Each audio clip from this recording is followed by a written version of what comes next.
Damn. Whoa, the whole idea that like what stood out to me, I'm learning to forgive a nation which is not really that isn't deserving. Wow.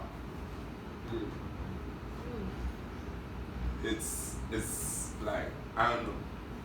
I've spoken with quite a number of Black Americans, and I've had a few of them come on this show to share their hearts for me. Then they all speak about how difficult racism is in the States, and I haven't experienced it, so I can't say I feel what you have gone through. But then again, what you said about learning to forgive a nation that isn't deserving of it, it goes back to an experience I had during the week. I was watching a Trevor Noah stand-up comedy video, and he was talking about how racism can only affect you to some extent. Can only affect you when you let it affect you. Because he grew up as a South African before he moved to the States, and according to him, the N-word in his mom's language means to give. So when someone sees him in the streets and calls him like with the N-word, he's like, he actually feels happy because it reminds him of home. And he remembers the things he was told to give out to people at home. And he talks about how they had their own form of racism and they had their own words. And he said something that I've seen happening here. He said if a white man is to come to Africa and just see black people and start calling them by the N-word, pointing at all of them, they are just going to turn it around and just refer to him in that term that, come on, he's the one saying it. You get it? So I feel with forgiveness, that's a very powerful thing. Blessing, what do you think?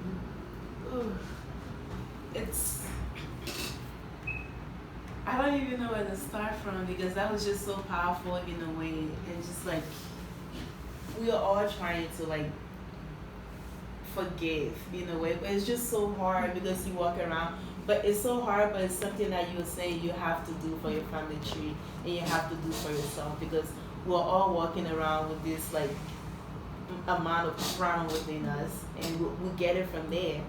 And we're all little ticking time bombs, and if we don't find time to forgive and let things go, we're destroying ourselves in a way. So yeah. Benny. Yeah, that quote actually reminded me of what you were telling me about too. About this one quote by Kwame Ture, like, if a white man has or wants to lynch me, that's his problem. But if a white man has the power to lynch me, that's my problem. So I think about that a lot when I think about like racism in general, just because in terms of forgiveness, what your opponent was saying, like, not for their sake, like, they don't deserve it, we know that. But it's like just for our own mental health and just so we know and come back where we know, like. Yeah, I remember something my mom told me this year. She was like, Doji, the best thing you can do for yourself each time someone offends you is to forgive the person. Forgiveness is not for the offender, it's for you, because sometimes people offend you and then they don't even know they've offended you. Look at all the offensive things Donald Trump says, and sometimes it's like he doesn't realize what he's doing, and as to whether you're angry, you've taken offense, it doesn't move him, it doesn't care. He sits in his office, wakes at 5 a.m., sits on his tenant seat, and tweets anything that just enters his head. Yeah, but seriously, and if you want to relate this to a religious perspective, you can look at the scripture from the Bible where Jesus was preaching on the Sermon on the Mountain, and he told them to forgive your enemies, and said by so doing, you are heaping burning coals upon their heads. And like that's some real deep imagery there. Yeah. We need to embrace the power of forgiveness. And I also like the fact that your poem talks about I'm not innocent. Most of the time when we feel offended, we are always blaming the other person. You did this, you are evil, I'm the victim. But that's not always the case. Yeah. For me, a big thing is self-reflection. Any situation, I step back and say, what could I have done differently? Because it's always his side, her side, and then the truth. Nice. Anyway, thanks for this beautiful Thank poem. you. Nice. Benny. This is actually the first time I'm reciting this out loud. But this is a poem I wrote this semester called The Moon Continuum. You hear me right? Speak up a little bit. Speak a little or Okay. so, a lunar continuum. They call it revolution because the movement is a constant cycle. Like the earth around the sun in divine rhythm, synchronizing with the chants of our elders around a bonfire with their patience lying inside. Only to rise again as a declaration of war where bloodshed is to be expected, but not feared because it's as natural as our weather cycles. Moving with the moon, echoing our emotions that are constantly in motion, expanding until they contract, pulsating like an eternal heartbeat. And if the supreme is life, our image is a reflection, not because of our flesh, but because life never ends. It is only resurrecting, manifesting as something new. And Nice. Aluta continua. the struggle continues. The struggle continues. Nice. You know, there's a Ghanaian play by that title, written by the late Efo Kujumanwe. Yeah. Word. I wasn't familiar with it. No, it's very prolific. It's a standard. The struggle continues. Nice. Blessing. You've got some poetry for us?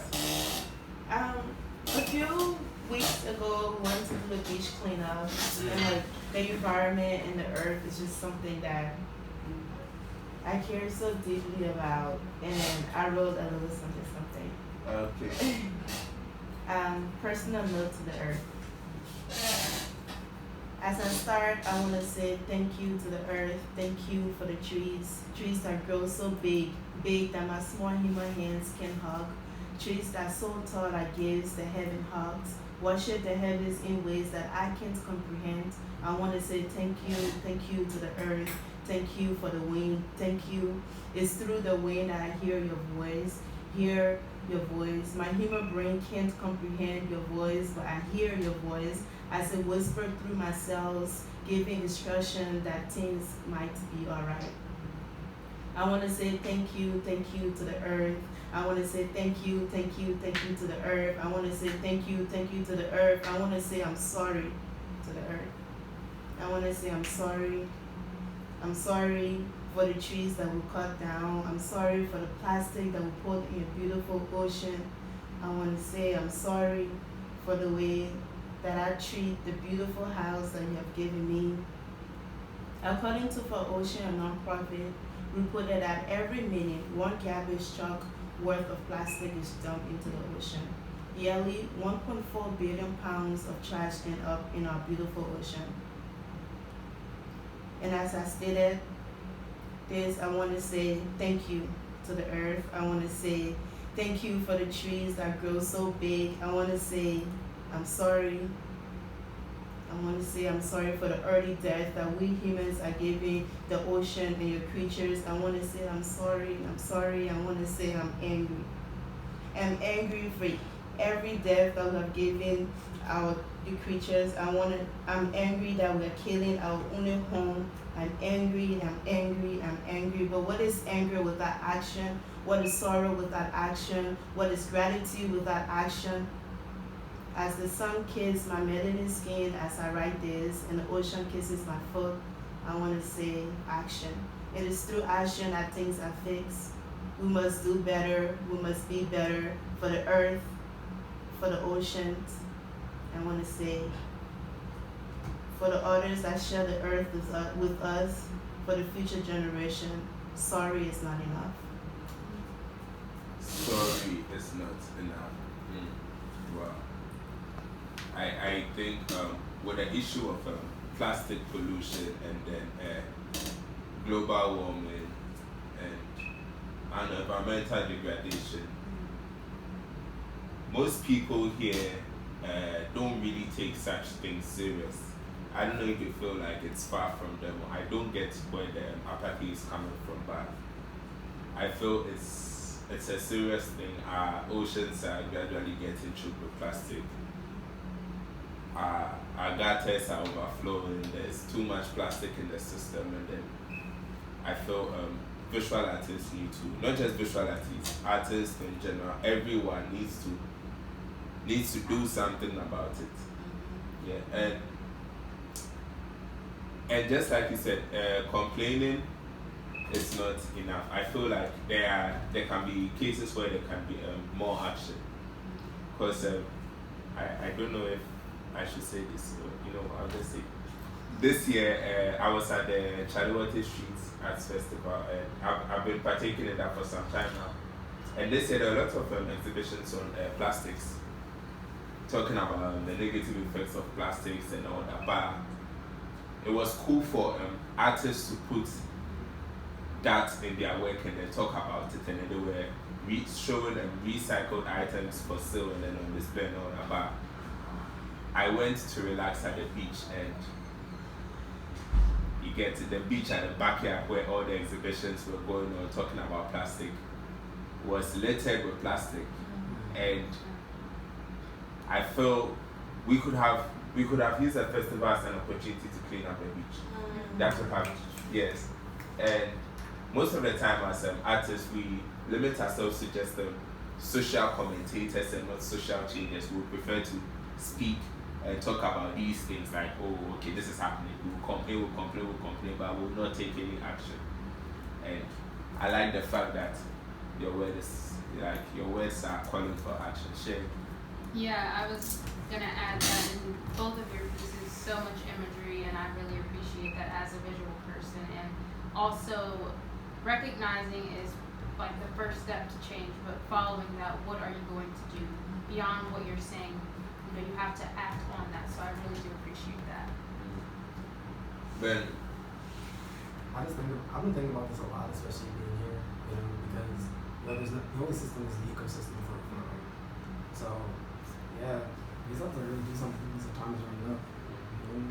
That was beautiful.